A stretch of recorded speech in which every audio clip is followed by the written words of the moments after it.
Olá, boa noite. Boa noite, doutor. Boa noite, doutor. Tudo bom? O senhor Estão consegue me nos ouvir? ouvindo bem? Tudo bem? Tudo ótimo.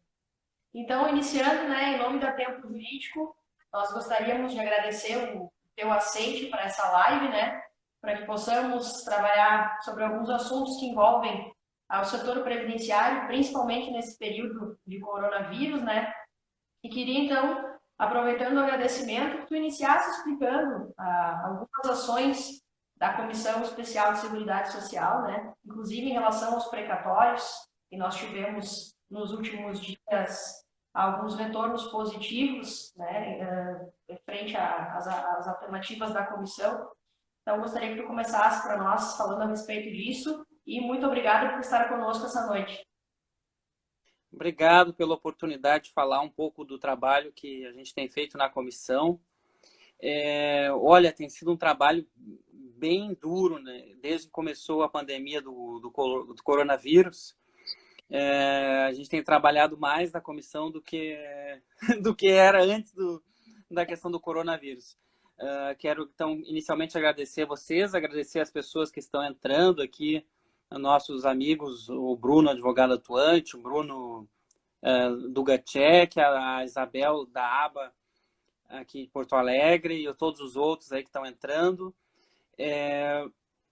Olha, nossa atuação começou primeiro com a questão da suspensão dos prazos e aproveitamos o pedido de suspensão dos prazos para também fazer um pedido, lá ainda era março, para antecipação dos precatórios, porque a gente já tinha uma informação de que com a pandemia do coronavírus poderia ser prejudicado o pagamento dos precatórios. Então, a gente oficiou aqui, naquela mesma oportunidade, antes de fechar a OAB, pedindo a antecipação do pagamento dos precatórios, já para que a gente tivesse um instrumento para combater aqueles que não querem pagar os precatórios, tanto federais quanto das outras instâncias municipais e estaduais, né?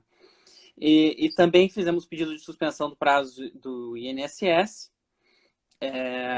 Pedimos também, por ofício, que os pagamentos de RPVs, alvarás e os precatórios já liberados fossem feitos por indicação de conta do advogado, né? Quando ele tem poderes para receber pelo cliente na sua conta, se assim ele quiser, ou na parte na conta do cliente, outra parte na conta do advogado. Esse pleito teve sucesso, né? Teve também o apoio das outras OABs de Santa Catarina e do Paraná. A gente tem trabalhado muito em conjunto com as duas OABs. E aqui na quarta região se teve essa orientação da corregedoria de que é possível que o advogado simplesmente indique a conta do cliente ou sua conta e vá até e esse seja feita automaticamente a transferência. Olha, são tantas medidas que depois vocês vão me ajudando a puxar cada uma delas. Mas, especificamente em relação a precatórios, essa semana eu tive muitas reuniões online e falando com os senadores também.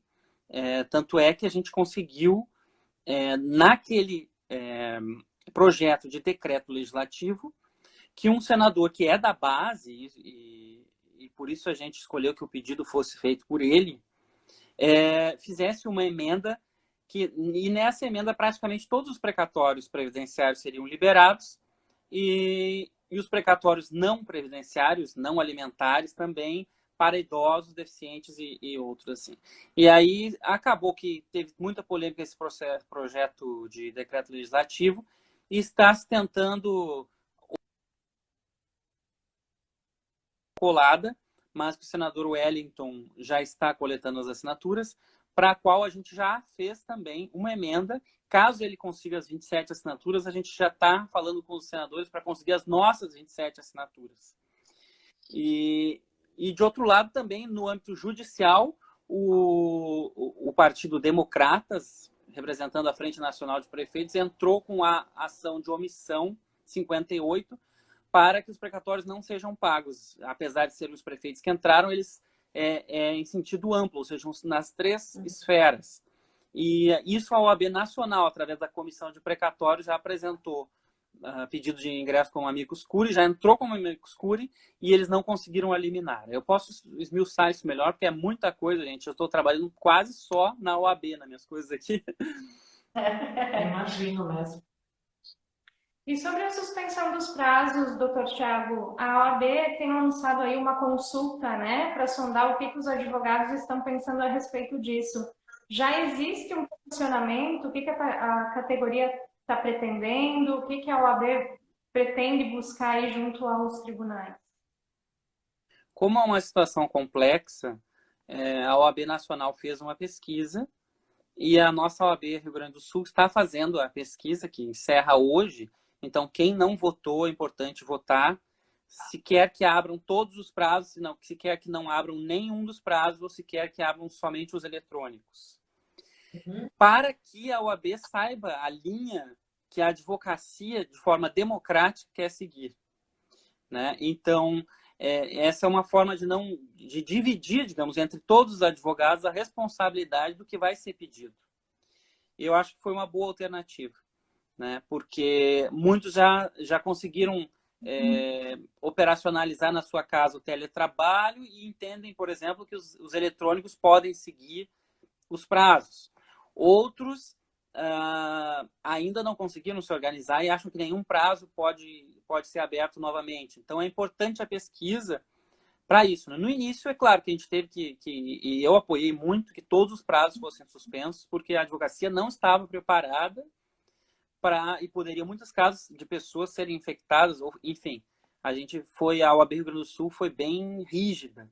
Mas agora eu acho que a gente pode tentar organizar, até porque é uma necessidade de que os processos e o sustento de todos nós continue de alguma forma, né? Mais segura possível, mas de alguma forma. Com certeza.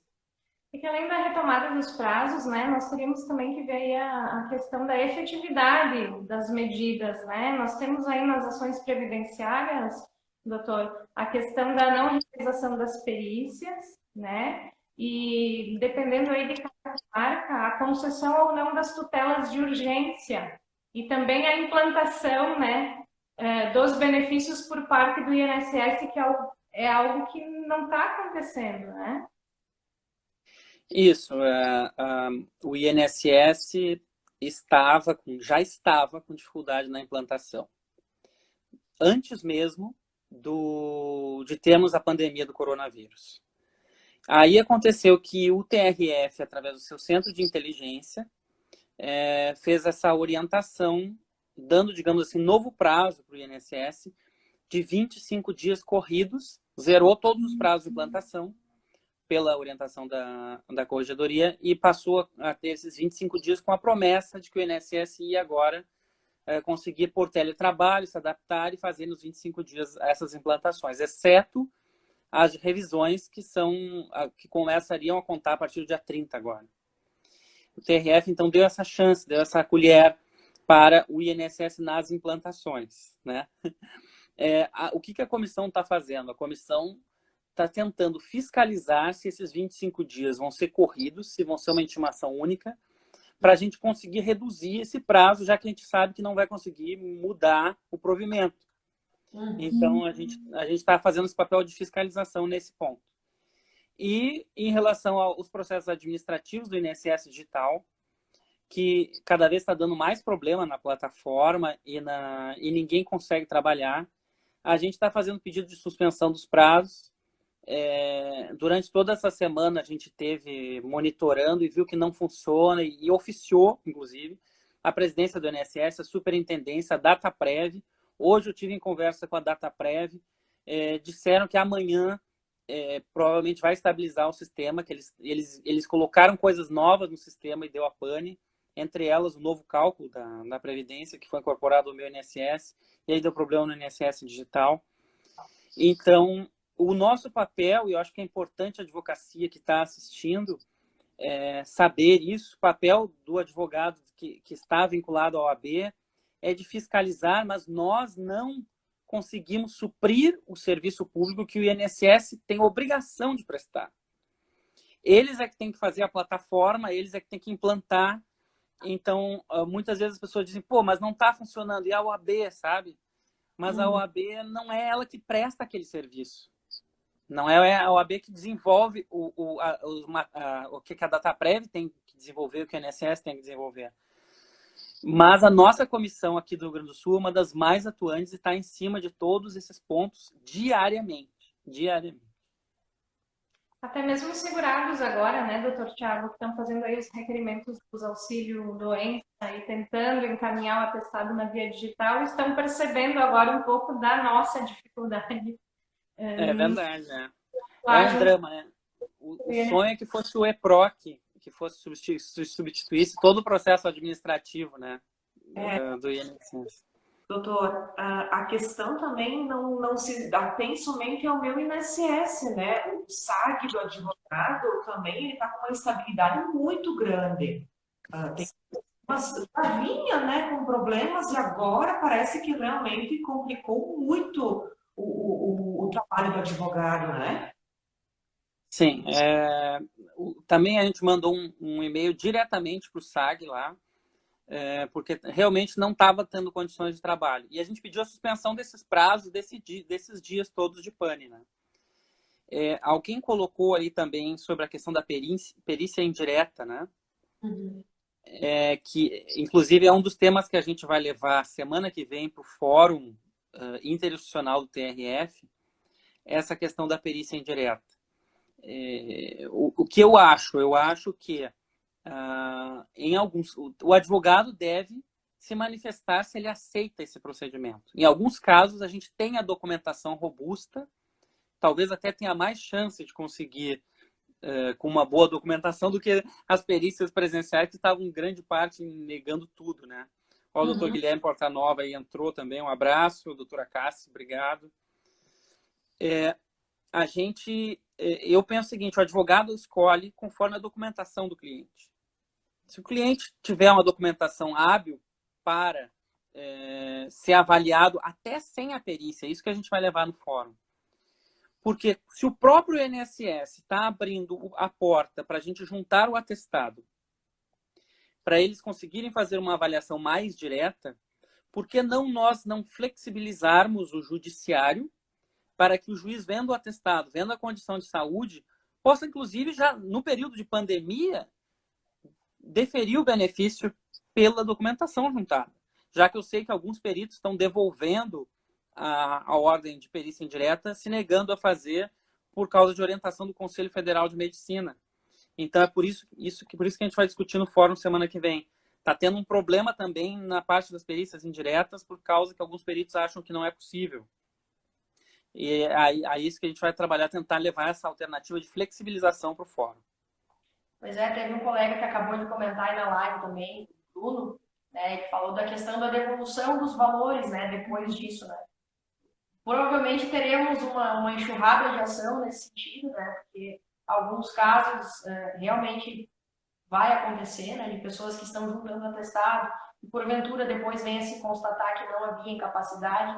Então também será um problema posterior, né, que nós advogados teremos que aprender a lidar e trabalhar nessa situação. É verdade, mas eu acho que a linha que a gente tem que postular agora é para a maior liberação de valores possíveis para a população. Há uma dificuldade grande em fazer exames, há uma dificuldade grande, inclusive, em consultar o médico. E há um interesse da sociedade em fazer o dinheiro circular para as pessoas. Então, por isso que a gente fez um pedido, fomos, eu acho que a primeira OAB a pedir a antecipação do auxílio doença. Como está ocorrendo. A gente quer que liberem mais fácil os valores para a população, né? E eu acho que é isso que a gente tem que trabalhar. Depois, se houver a devolução e tal, é outros 500. Mas eu acho que nesse momento de pandemia, a medida é não segurar tanto, e sim soltar mais. Exatamente. A questão também, doutor, aproveitar para falar, dano moral, né? No caso, não cumprimento do INSS, na maioria dos processos, como vem ocorrendo, né? Em razão desse não cumprimento, caberia um dano moral do segurado? Eu acho que essa é uma questão bem discutível. Eu defendo o dano moral em casos assim que são efetivamente muito drásticos. Ou casos que confrontam a própria lei expressamente, por exemplo, caçar o benefício de aposentadoria por invalidez de alguém que tem 60 anos ou 55 anos e 15 anos de período de incapacidade, eu acho que cabe dano moral, que é uma afronta direta à lei. Na questão da demora da implantação, se essa demora for considerada absurda, eu acho que sim cabe o dano moral, mas não em simplesmente qualquer caso. E até o TRF, eu argumento nesse, se até o TRF está reconhecendo uma certa dificuldade, baixando uma orientação com mais prazo para que o INSS implante os prazos, talvez não seja bom os colegas entrarem com ações em todos os casos, e sim escolherem os casos mais pontuais, mais drásticos, que existem vários, né? Mas eu seria, a meu parecer, nesse sentido. Até para que não ocorra banalização do dano moral, né? Para que nós não tenhamos um problema de descrédito, né, perante a justiça, para que não se peça dano moral simplesmente em qualquer caso, né? É bom que seja feita essa análise pelos colegas e que isso seja explicado aos segurados também, né? A gente sabe que muitas vezes eles mesmos perguntam, né, para que sejam informados, mas não cabe dano moral. Então também cabe ao advogado, né, instruir o segurado e explicar que em determinados casos sim e outros não, né? É responsabilidade também da advocacia. É verdade, é verdade. Eu acho que cada vez mais o advogado está fazendo esse papel de juiz da causa, né? O primeiro é ter contato com os fatos e para poder fazer esse discernimento do que vai caber, o que não vai caber. Eu posso dar também uma notícia aqui, que participei da reunião da Comissão Nacional, hoje à tarde, e essa ideia que veio aqui da região sul, do pagamento, eles estão com problemas para receber RPVs em outros estados, porque eles não têm esse provimento que nós temos aqui para o depósito diretamente na conta que o advogado indicar. Então, nessa reunião, eu fiz essa sugestão, que foi acolhida pela Comissão Nacional, para que seja levado até o CJF a ideia de que o advogado possa sempre indicar as contas para recebimento e a gente pare de ter que ficar indo em Caixa Econômica Federal, Banco do Brasil. Bastaria a gente indicar a conta, como a gente já faz na Justiça Estadual, já na Justiça do Trabalho, através do alvará eletrônico, respeitando-se assim a procuração, porque ali tem poderes para receber e dar quitação, né? Como é em qualquer justiça. Só o direito previdenciário, a Justiça Federal, que há essa discriminação. Então, a minha proposição lá foi vencedora e a gente vai levar ao Conselho da Justiça Federal para que isso permaneça. Vamos ver se vamos conseguir, né? A indicação das contas e o recebimento dos valores onde a gente indicar. Bastando juntar a declaração da isenção do imposto de renda nos próprios autos, quando for o caso. Tomara que sim, né, doutor? Facilita para todo mundo, né? Até para garantir também que o advogado receba os seus honorários, porque nós sabemos que muitas vezes esses valores forem depositados na totalidade na conta do cliente, acaba se perdendo, até pela dificuldade em obter o pagamento depois. Então, é importante que a procuração seja respeitada e que sejam sim creditados os valores na conta do advogado para que ele pague os seus clientes, né? Porque até o doutor Daniel que falou em Lajeado, tem vários casos que mesmo com a orientação da Corregedoria, os juízes se negam. Talvez com a determinação lá do Conselho da Justiça Federal nos ajude também a esses casos que têm ocorrido mesmo na 4ª região, né, de juízes que se negam a depositar. Seria uma excelente medida, né? E parece que de fácil implementação, inclusive porque na Justiça Estadual há muito já se utiliza dessa prática, né, doutor Thiago? Não assim, porque essa resistência é tão grande, infelizmente, de alguns magistrados. A gente teria que se perguntar, a procuração da gente vale? Vale para mover o caso? Né? Vale aqueles poderes que estão feitos ali? Valem ou não? Valem. Então, os poderes para receber da quitação também valem. Né? Ou será que somente na Justiça Federal não valem, mas valem na estadual, valem na Justiça do Trabalho, valem no direito administrativo e ali não? Né? Em todos esses casos também nós temos a responsabilidade de prestar contas, nós podemos perder a carteira da OAB se não tiver correta a prestação de contas. Então, no que está se querendo é simplesmente que valha a nossa procuração, a procuração que movimentou todo o processo, só na hora de receber se criam esses constrangimentos. Exatamente. E doutor, o que também me questiona e repasso também o questionamento é o fato de que teria a possibilidade de uma procuração caso haja uma concessão de benefício na esfera administrativa? Porque eu percebo que muitos clientes têm receio de ir aos bancos, principalmente os idosos. Eles não querem ir para realizar o saque do primeiro mês da aposentadoria. Com essa procuração, não teria uma flexibilização para que o advogado possa ou não teria essa possibilidade? É uma possibilidade para ser estudada. A gente, em relação ao primeiro pagamento, a gente teve que atuar bastante durante a crise, porque alguns clientes, em algumas cidades, não estavam conseguindo sacar o primeiro benefício. E aí a gente teve que ligar para governador, prefeito, para que fosse feito contato com os bancos, dado uma flexibilidade nesse sentido, do pagamento do primeiro benefício. Em relação ao processo administrativo, a gente já fez pela OAB do Rio Grande do Sul, quando eu sugeri num colégio de presidentes, em que fui convocado a falar, que se desse impulso ao Conselho Federal para o destaque dos honorários na via administrativa, né? E o Conselho Federal da OAB, acolhendo o pedido da OAB do Rio Grande do Sul, oficiou o INSS, teve tratativas, mas por enquanto não andou. A ideia de receber o primeiro benefício com procuração é algo que a gente pode tentar também construir. Mas enfim, é tudo sempre muito complicado isso de receber valores, né? Como o colega citou também nos comentários aqui na nossa live, né, a nossa dificuldade também com os honorários contratuais, muito antes do período do coronavírus, onde os juízes destacam o percentual que eles entendem, né? Passando por relação cliente-advogado, destacando honorários que eles entendem e não que constam no contrato, que foi autorizado, inclusive, pelo cliente, né? É um outro problema na advocacia previdenciária. Eu acho assim, sendo bem sincero com vocês, a gente tem que começar a atuar mais em Conselho da Justiça Federal, Conselho Nacional de Justiça, em tentar centralizar essas decisões que venham de cima para baixo, e os juízes de baixo é que vão se adaptando às normas que vão saindo de cima. Então, a advocacia tem que ter força onde o poder está mais concentrado. Assim como eu defendo que a advocacia tem que ter força no parlamento, né? A advocacia tem que ter força política.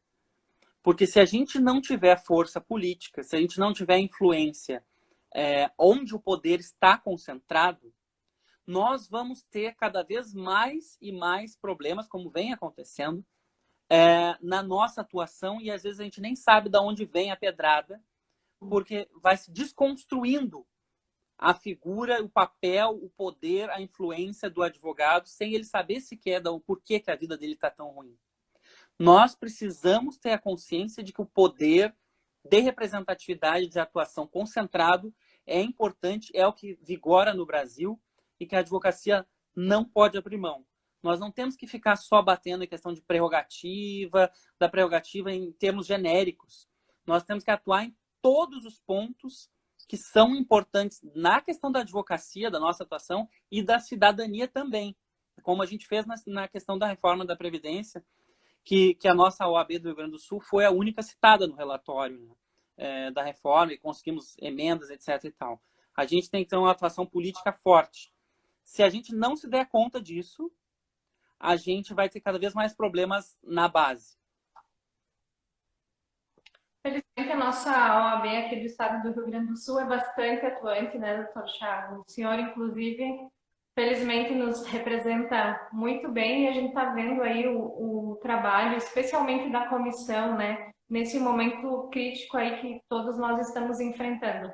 Mas eu gostaria, se possível, que o senhor pincelasse alguns pontos de uma forma que o segurado possa ter talvez um pouco de tranquilidade. O que o senhor espera aí para os próximos dias em relação à efetivação dessas medidas judiciais de implantação de benefícios ou por parte do próprio INSS? Como é que o senhor acha que vai se comportar isso nos próximos dias? Quem é que está esperando aí ansiosamente pelo seu benefício previdenciário? Certo. Um abraço para a doutora Ana, que o coração está na tela ali. Muito obrigado. Ela vem ajudando a promover os eventos. Inclusive, esse ela postou, né? eu acho que o INSS nos prometeu, ao menos, que vai cumprir esse prazo de implantação. A questão da implantação dos benefícios. Porque, na verdade, eles tinham se perdido totalmente nos prazos de implantação, e aí veio o coronavírus e se deu essa colher de chá para eles. Mas eles prometeram que vão cumprir. Eu estou um pouco apreensivo com a questão dos recebimentos dos atrasados, dos precatórios e até dos RPVs, porque eu não sei a que ponto a gravidade da crise econômica vai afetar tudo isso. Aquele decreto legislativo que estava se buscando também poderia prejudicar o pagamento até das RPVs. Então, eu acho que a gente tem que ter muito cuidado e muita atuação na parte dos pagamentos dos atrasados também. Em relação aos precatórios, como eu falei aqui, eles estão tentando na via judicial não pagar, tentaram esse decreto, agora estão colhendo assinatura para não pagar os precatórios federais, para utilizar o dinheiro em outras áreas, e principalmente no combate ao coronavírus, mas a gente sabe que a economia também seria beneficiada com esse dinheiro entrando de volta, né? Então, eu dou uma mensagem positiva para o segurado de que a advocacia está lutando no interesse dele, da cidadania e da própria economia do país, com esses valores sendo pagos, se a gente conseguir que não barrem o pagamento desses valores. Mas eu entendo que eles acham muito mais fácil não pagar precatórios e até RPVs do que acabar com aquela verba do fundo partidário ou, por exemplo, reduzir supersalários ou coisas assim, outras alternativas. Mais fácil parar de pagar precatório, que em tese é uma coisa abstrata para a maior parte da população. Essa questão do comentaste, né? É mais fácil realmente parar de pagar os precatórios, mas se fizesse mesmo o plano de governo, né? Reduzindo, pelo menos nesse período, então, os altos salários, não está se pedindo para que sejam isentos os salários, mas reduzindo os salários, fazendo cortes também em cargos de confiança, né? Isso parte desde a União, estados e municípios. Afinal de contas, muitos servidores também não estão trabalhando em razão do isolamento. Então, sabemos que todos têm suas famílias para sustentar, mas de que adianta tirar da população que já teve o seu direito reconhecido no processo, está só aguardando o pagamento, né? Não há o que se discutir, esse dinheiro é dessa pessoa, então não adianta retirar todos esses valores, porque daí não há uma proposta também de retirada de percentual dos precatórios e RPVs, o que também já seria absurdo. Mas há a proposta de não pagamento, simplesmente o não pagamento, né? Então é totalmente desproporcional, considerando a situação financeira do país. É verdade, e eles queriam atingir também, a colega está perguntando ali, as RPVs também, sim, porque essa foi a intenção deles fazerem com base num decreto legislativo que iria sustar os efeitos da resolução que operacionaliza o pagamento de precatórios e de RPVs. Então, eles queriam também poder sustar o pagamento das RPVs. Eu acho que, modéstia à parte, a atuação que a OAB do Rio Grande do Sul teve nesse decreto e a emenda que o senador Heinz colocou, ele sendo da base, colocou aquela emenda por dentro, né, do decreto e meio que implodiu a intenção toda, né? Ainda mais destacando o pagamento de idosos, etc. e tal. Isso foi destacado naquela emenda. Então, acho que isso teve um peso muito forte em eles dizerem, não, por aí eu acho que não vai dar certo. E eu acho que foi um sucesso nesse ponto de terem retirado de pauta e agora terem chamado os outros senadores para conversar, mas, de outro lado, se organizando para não desistir dessa ideia, né? Semana que vem, provavelmente, a gente vai ter mais cenas desses capítulos aí. Infelizmente, a nossa luta vai continuar, né? Por isso é que é importante ressaltar todos os advogados, né, que nós devemos estar unidos, sim, né, como tu disseste antes, procurar a solução de cima para baixo, né? A união muitas vezes se faz também na representatividade, principalmente na representatividade da OAB, né, das comissões, não só da Previdência, mas cada um com a sua comissão específica, né? A gente entrando num momento de colapso no nosso país, que não só é a previdenciária afetada, mas é o debate de hoje. Então, é importante o advogado estar cada vez mais próximo da OAB, das suas comissões, né, para que possa participar, que seja representativo, que vote quando necessário, porque eu vejo também que muitos colegas acabam não votando, né, e depois que algumas medidas são tomadas, acabam criticando, mas sequer votaram, né, sequer manifestaram o seu interesse. Então, é importante que todos se manifestem, que nos acompanhem, né, e possam apoiar, na medida do possível, os trabalhos da comissão, né, da OAB-RS, enfim, da OAB Nacional, mas principalmente da OAB do Rio Grande do Sul, que tem sido um exemplo para o nosso país, né, na questão da atuação em várias frentes. Obrigado, obrigado. A gente tá... Às vezes a gente não consegue, mas lutar, a gente luta, né? Isso aí, teve 5 mil e poucas pessoas apenas que votaram na pesquisa dos prazos, e os prazos, isso vai terminar agora, hoje, o prazo para votação, mostra uma participação pequena da advocacia, de 80 mil advogados atuantes no Rio Grande do Sul, 5 mil votarem é pouco, né? Então, a gente tem que ter a preocupação coletiva, a gente está no mesmo barco, né? A Anne está falando ali, né, Anne? Poucas pessoas estão votando na pesquisa dos prazos. Isso é importante para tirar um termômetro do de que rumo nós vamos seguir. E vamos participar em tudo também. Participar da OAB, participar das comissões. Acho que cada vez mais a gente vai ter que se unir, senão não vai ter jeito. Com certeza. E fica o convite para os colegas também que estão nos assistindo, né?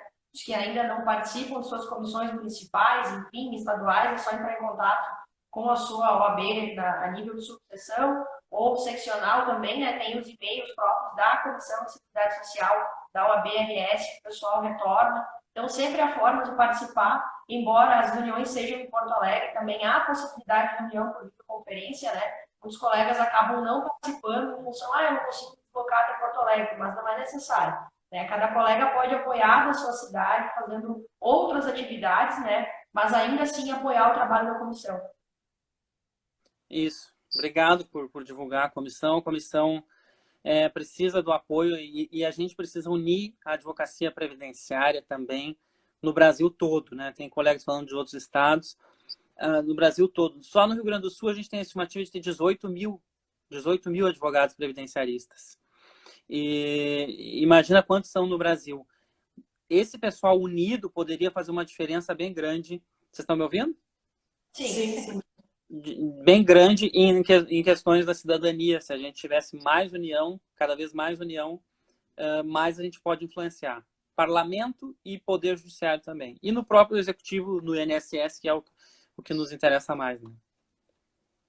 Até mesmo porque nós, previdenciaristas, né, doutor Thiago, lidamos justamente com, a meu ver, clientes aí numa linha de maior hipossuficiência, né? Normalmente aquela pessoa, os idosos, a pessoa com deficiência ou aquele que está num momento de saúde fragilizada. Então, imprescindível.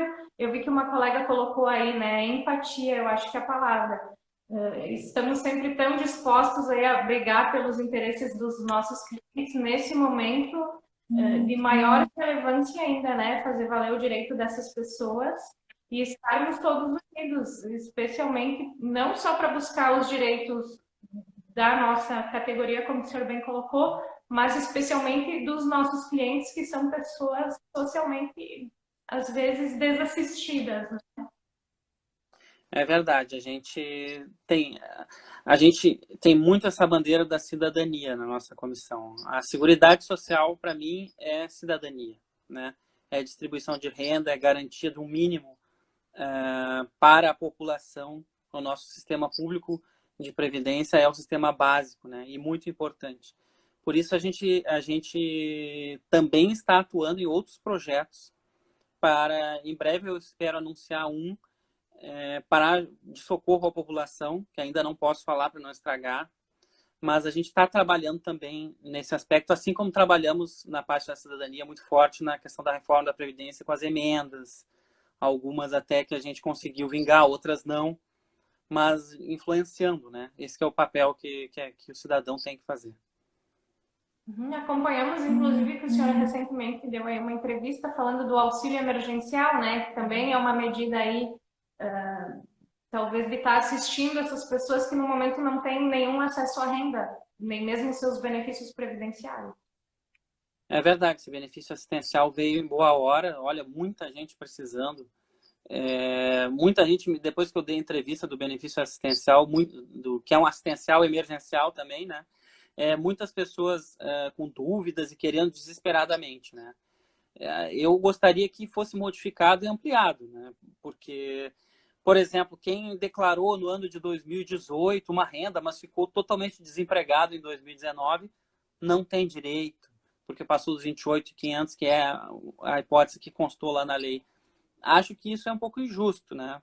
Quem está em necessidade deveria conseguir. Mas já é uma coisa ter esse benefício. A gente pode lutar para tentar aperfeiçoar esse benefício assistencial e outros, né? Não sabemos como vai durar, quanto tempo vai durar e como vai ser essa questão da pandemia.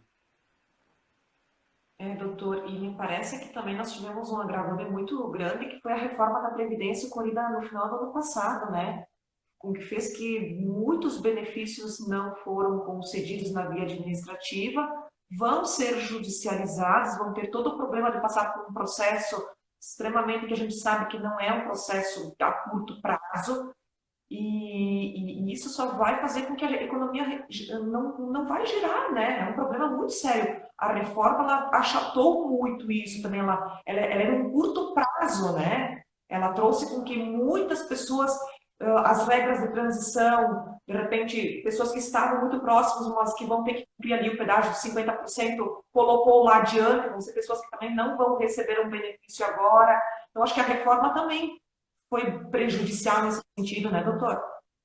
Sim, foi muito. Eu estava esses dias falando, também acho que foi numa live, mas se tivesse sido esse ano a discussão da reforma da Previdência, e com as pessoas viram um pouco mais na prática como é importante a valorização de categorias como o pessoal da área da saúde, que a gente lutou tanto para não reduzir o valor das aposentadorias deles no ano passado. Só para citar um exemplo, essa questão toda da solidariedade.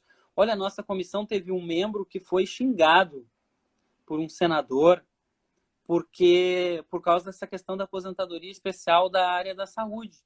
E ele falou foi a Maria Isabel Pereira da Costa, nossa integrante da comissão, que estava lá no Senado, e o senador falou para ela, a área da saúde e o trabalho meu aqui é igual, tem que se aposentar igual a gente. E a gente vê agora com a pandemia o risco, o heroísmo das pessoas estarem realmente arriscando a pegar uma doença e a pegar várias doenças naquela situação. E a gente entende, mas praticamente todos nós vemos agora por que se tem que ter um cuidado com a saúde dessas pessoas, que tem que ter um respeito com a diferenciação que a legislação, em sua evolução toda da Seguridade Social, culminou com esse regramento da aposentadoria especial, né? Só para dar um exemplo, eu acho que ia ser muito diferente se a discussão fosse com o pensamento que começa a vigorar hoje na sociedade brasileira, mais de olho aberto para a solidariedade e para a importância da previdência pública e da assistência social. E até mesmo, doutor, a questão do uso de equipamento de proteção para esses profissionais, Exato. né? Não tem como medir. Então, a aposentadoria especial, por mais que tenha um agente nocivo, hoje ela deixou de ser uma aposentadoria especial, né? Até porque a fórmula do cálculo achata consideravelmente. E antes de ter estourado a pandemia, aqui também falando um pouco dos bastidores, eu estava com uma passagem comprada e o presidente Breyer também, para falar com os senadores do Rio Grande do Sul, já tínhamos marcado com eles, para atuação no PL 245. O PL 245 é o que vai regulamentar a aposentadoria especial. E como a questão da aposentadoria especial foi desconstitucionalizada, esse PL pode melhorar a questão da aposentadoria especial. Então, nós tínhamos essas reuniões marcadas, tem emendas da comissão já lá para melhorar a questão da aposentadoria especial, já protocoladas pelo senador Paim, né? Temos 4 emendas já protocoladas e outras que ainda não protocolamos, mas com a história da pandemia, tudo parou. Tudo parou, as reuniões foram canceladas, mas quando voltar, nós vamos tentar reverter esse quadro da aposentadoria especial. E aí a própria pandemia e o próprio que aconteceu no Brasil está acontecendo pelo coronavírus, vai, de certa forma, conscientizar e nos ajudar a conscientizar mais os parlamentares de como tem que ser esse PL 245 e como as emendas vão ser importantes para a melhoria dos profissionais da saúde e outros que estão arriscando a vida, por exemplo, nos seus trabalhos, né? Perdendo a saúde, arriscando a vida, arriscando ser contaminados, perdendo a audição. A gente sabe, nós previdenciaristas sabemos o que essas pessoas passam e por que a história fez com que o legislador antecipasse um pouco e garantisse um pouco melhor a aposentadoria delas. Pelo menos nesse sentido, então, a pandemia, acredito que vai ser positiva, né, doutor? Como o senhor bem colocou, né? E tantas outras classes que às vezes não são percebidas, mas que agora, só com o funcionamento dos serviços essenciais, como, por exemplo, o pessoal que faz a coleta do lixo, né? Como fica evidente a importância do trabalho dessas pessoas e a situação de risco onde elas desenvolvem as suas atividades e com certeza merecem um aposento diferenciado. É verdade, isso eu diria o ponto a destacar positivo disso tudo que está acontecendo, que todos nós estamos tristes, é claro, né, com essa doença que está acontecendo, mas essa questão da solidariedade, da consciência maior, eu acho que é o ponto de positivo que a gente tem a destacar. Mas nós vamos lutar nesse PL 245, já estamos preparados, a comissão, assim como vamos lutar no PL 6160, que esse sim é uma ameaça para o acesso à justiça previdenciária, né? Saiu um artigo meu agora no Migalhas sobre esse PL, para a gente não esquecer que, se ele for aprovado, vai ficar muito difícil postular o benefício previdenciário na via judicial, né? É um PL filho daquele programa de desjudicialização, que tem até um comitê, que a OAB não faz parte.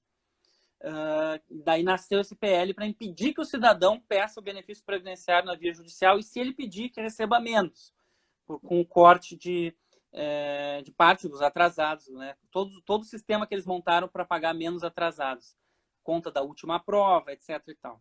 Então nós vamos atuar firme nisso aí também, não podemos esquecer dessa atuação nesse PL. Eu ia mesmo citar a questão do Comitê de Desjudicialização, né? Que a OAB sequer faz parte. É uma coisa absurda não terem convidado a OAB, né? Justamente para um comitê onde se debate o acesso à justiça, uma garantia constitucional, né? Não, é um absurdo. O advogado está na Constituição como essencial à administração da justiça. E se monta um comitê, que é o mais importante em relação à justiça do país, porque tem o presidente do Supremo, tem o ministro da Economia, tem o presidente do INSS, para se desjudicializar, porque o objetivo é reduzir 80% dos processos judiciais de natureza previdenciária, e não se chama a Ordem dos Advogados do Brasil. Mas eu também tenho uma notícia para dar para vocês, aproveitando aí que não sabe, que de tanto a gente reclamar disso aqui na OAB do Rio Grande do Sul, e através do comitê de crise que foi criado do Covid, quando eu fui convidado lá, eu falei isso, e eles oficiaram o Conselho Federal, e graças à OAB do Rio Grande do Sul, o Conselho Federal oficiou o Conselho Nacional de Justiça para que a OAB entre no Comitê de Desjudicialização. Então, agora a gente está aguardando essa resposta, porque veio daqui essa redesignação. Talvez seja uma conquista, pode ser uma coisa pequena, participar, porque pode ser que nossa voz não seja ouvida, mas estar lá vai ajudar a gente a colocar nosso ponto de vista, né? Com certeza, faz parte do processo democrático, né? Poxa, um advogado, ele representa a maior parte de quem demanda na Justiça Federal. Ficar fora, por favor. É um absurdo isso. Bom, doutor Tiago, vamos finalizando aqui, até porque sei que o senhor tem outros compromissos depois. Se eu quiser deixar algum recado aí para todos os advogados que estão nos acompanhando, desde já agradeço, então, mais uma vez o aceite. Parabenizo pelo teu trabalho, né, frente à Comissão de Seguridade Social. Temos um trabalho desenvolvido extremamente importante, né? Tem o apoio de todos os advogados que fazem parte da comissão é motivo de orgulho para nós, muito antes da reforma da Previdência, né? Tu estivesse sempre em Brasília, na linha de atuação, e agora também com essa questão da pandemia, sempre podemos contar com a comissão também, né? Não só com o senhor, mas outros membros também que já tive a oportunidade de conversar. Então, a comissão está sempre aberta. Eu já reforço para os colegas que estão nos assistindo, procurem participar da comissão. O doutor Tiago pode deixar aí as formas de contato também. Procurem participar, porque unidos, com certeza, nós temos mais chances de que os nossos pleitos sejam atendidos em prol da advocacia e em prol dos nossos segurados. Isso. No site da OAB tem ali e-mail, telefone, dados da comissão, notícias. É bom a advocacia sempre entrar no site da OAB-RS e ali tem todas as informações, inclusive o e-mail da comissão. Fica essa dica aí para o pessoal. Eu quero parabenizar, agradecer o Tempo Jurídico, vocês, por terem me dado esse espaço de falar um pouco do trabalho que a gente faz, esse trabalho que é voluntário, e o nosso trabalho de dedicação ao OAB é voluntário, mas traz um tipo de pagamento que é a satisfação de estar lutando juntos, unidos aí pelo coletivo, todos nós, advogados previdenciaristas. Isso dá uma satisfação, um outro tipo de pagamento, né? Então, agradeço a oportunidade de vocês, todo o pessoal que está assistindo aí, escrevendo, participando da live. Alguém escreveu, a Débora escreveu ali, que realmente querem acabar com os processos do INSS. É verdade, eles querem reduzir 80% o número de processos do INSS, mas não é assim, né? Não é inibindo o cidadão. Se resolvesse na via administrativa, por exemplo, mais casos, seria melhor. Então, agradeço a vocês todos. Me coloco à disposição como presidente da comissão para os problemas que vocês tenham em relação à Seguridade Social na região de vocês, em todo o estado do Rio Grande do Sul. Enfim, eu sou uma pessoa bem aberta, estou sempre à disposição dos colegas para ajudar dentro do possível e continuar na luta. Bom, muito obrigada. Obrigada. Agradeço especialmente por nos representar dessa forma tão atuante, doutor Tiago. Acho que os advogados previdenciaristas estão bem representados frente não só à OAB do Rio Grande do Sul, mas frente aí, inclusive no cenário político nacional, né, onde o senhor tem batalhado bastante desde a reforma da Previdência. A gente vem acompanhando aí a sua atuação brilhante. Obrigada. Obrigado, gente. Vamos manter essa união. Um abraço a todos e saúde, né? Vamos nos cuidar aí. Um abraço. Boa noite. Ok, Boa boa noite. noite.